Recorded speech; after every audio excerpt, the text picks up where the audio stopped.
Hello everyone, welcome to my channel maths vibe. आज हम discuss करेंगे 7 जून 2023 का रियल एनालिसिस का पार्ट सी का क्वेश्चन है। क्वेश्चन आईडी है 704063। ये क्वेश्चन हमारे यूनिफॉर्म कन्वर्जेंस पे बेस्ड है। क्वेश्चन है, let fn is a function from the open interval 01 to open interval 01 be a sequence of function, then which of the following are true. First है F N X is equals to X raise to the power N is uniformly convergent. Second is X raise to the power N upon log of n plus 1 is uniformly convergent. Third, x raised to power n upon 1 plus x raised to the power n is uniformly convergent. Fourth one is x raised to the power n upon 1 plus n x raised to the power n is not uniformly convergent. सबसे पहले हम ये check करेंगे कि ये जो भी हमारी सीक्वेंस ऑफ फंक्शन गिवन है वो हमारी piece wise convergent, point wise convergent है या नहीं। As n tends to infinity, this approaches to 0.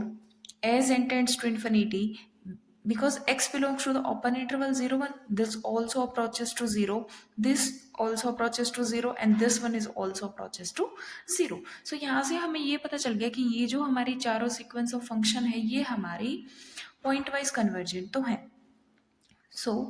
A, B, C and D all are point wise convergent, क्योंकि अगर कोई सीक्वेंस हमारे पॉइंट वाइज कन्वर्जेंट नहीं है तो वो हमारी यूनिफॉर्मली कन्वर्जेंट नहीं हो सकती। नेक्स्ट, अब हमें देखना है कि जो भी हमारी सीक्वेंस ऑफ फंक्शन है वो हमारी यूनिफॉर्मली कन्वर्जेंट है या नहीं। उसको करने के लिए हम क्या करें कि जो भी हमारी डोमेन है जिस पर फंक्शन डिफाइंड है, हम क्या करेंगे, इसमें से हम सीक्वेंस उठाएंगे। सीक्वेंस उठाने के बाद वो हम x के प्लेस पर पुट करेंगे। देन हम देखेंगे कि वो अगर हमारी 0 को अप्रोच कर रही है as n tends to infinity, then हम बोलेंगे कि जो हमारा सीक्वेंस ऑफ फंक्शन है वो हमारे यूनिफॉर्मली कन्वर्जेंट होगा। ऑप्शन डिस्कार्ड करने के लिए हमें एक भी ऐसी सीक्वेंस मिल जाए जो 0 को अप्रोच ना करे तो वो हमारे यूनिफॉर्मली कन्वर्जेंट नहीं होगा। हम फर्स्ट ऑप्शन में देख लेते हैं। If we choose xn is equals to 1 minus 1 by n, हम ये जानते हैं कि ये जो भी हमारी सीक्वेंस है 1 माइनस 1 बाय n वो हमारी इस इंटरवल में बिलोंग करती है। एफ एन ऑफ xn क्या हो जाएगा, 1 minus 1 by n raised to the power n. As n tends to infinity, this approaches to E inverse as n tends to infinity. हमारी कंडीशन क्या है कि हम कोई भी एक ऐसे सीक्वेंस ढूंढ लें जिसकी अगर लिमिट हमारी 0 को अप्रोच नहीं कर रही तो वो सीक्वेंस हमारी यूनिफॉर्मली कन्वर्जेंट नहीं हो सकती। यहाँ से हमें पता चला कि जो सीक्वेंस ए ऑप्शन में गिवन है वो हमारी नॉट यूनिफॉर्मली कन्वर्जेंट। नेक्स्ट हम थर्ड ऑप्शन देखते हैं। थर्ड ऑप्शन में क्या है कि एफ एन एक्स गिवन है X raise to the power N upon 1 plus X raise to the power N. Again इसमें भी हम सेम वही चीज पुट कर लेते हैं। F N of X N क्या हो जाएगा, 1 minus 1 by N raise to the power N, 1 plus 1 minus 1 by N raise to the power N. ये क्या हो जाएगा, E inverse upon 1 plus E inverse which is not again 0। जब ये भी 0 नहीं है तो जो सी ऑप्शन है वो भी हमारी यूनिफॉर्मली कन्वर्जेंट नहीं होगी। फर्स्ट ऑप्शन भी यूनिफॉर्मली कन्वर्जेंट नहीं है, थर्ड ऑप्शन भी हमारी यूनिफॉर्मली कन्वर्जेंट नहीं है। नेक्स्ट हम फोर्थ ऑप्शन देखते हैं।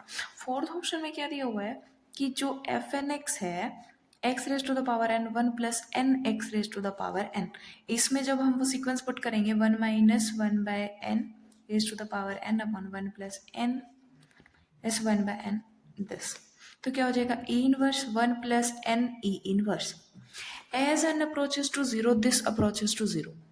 हम इस x के प्लेस पर हम कोई भी सीक्वेंस ले जो हमारी ओपन इंटरवल 0-1 में बिलोंग करती है तो डिनोमिनेटर में n तो हमारा हमेशा प्रेजेंट रहेगा। As n approaches to infinity तो डिनोमिनेटर हमारा infinity, something upon infinity always 0। यहाँ से हमें पता चला कि जो भी हम सीक्वेंस चूज करेंगे ना तो उसके लिए 0 को ही अप्रोच करेगा। तो यहाँ से पता चला कि ये जो एफ एन एक्स है ये हमारा यूनिफॉर्मली कन्वर्जेंट है। बट फोर्थ ऑप्शन में बोला गया कि ये हमारे यूनिफॉर्मली कन्वर्जेंट नहीं है। हमारा ये ऑप्शन भी डिस्कार्ड हो गया। हमारे पास बचा सेकंड ऑप्शन।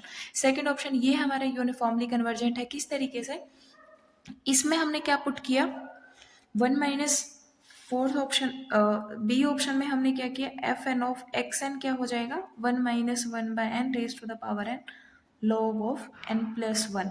ये हो गया, ये हो जाएगा एज, तो ये कहाँ अप्रोच करेगा, ई इनवर्स।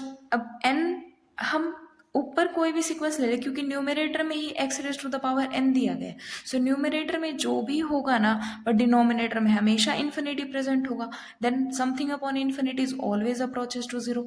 इसका मतलब हम इस फंक्शन में हम इस इंटरवल से आने वाली कोई भी सीक्वेंस अगर लेते हैं तो ये हमेशा हमारा जीरो को अप्रोच करेगा, सो ये भी हमारा यूनिफॉर्मली कन्वर्जेंट हो जाएगा। सो बी ऑप्शन ही ऐसा ऑप्शन है जो सीक्वेंस ऑफ फंक्शन हमारे यूनिफॉर्मली कन्वर्जेंट है।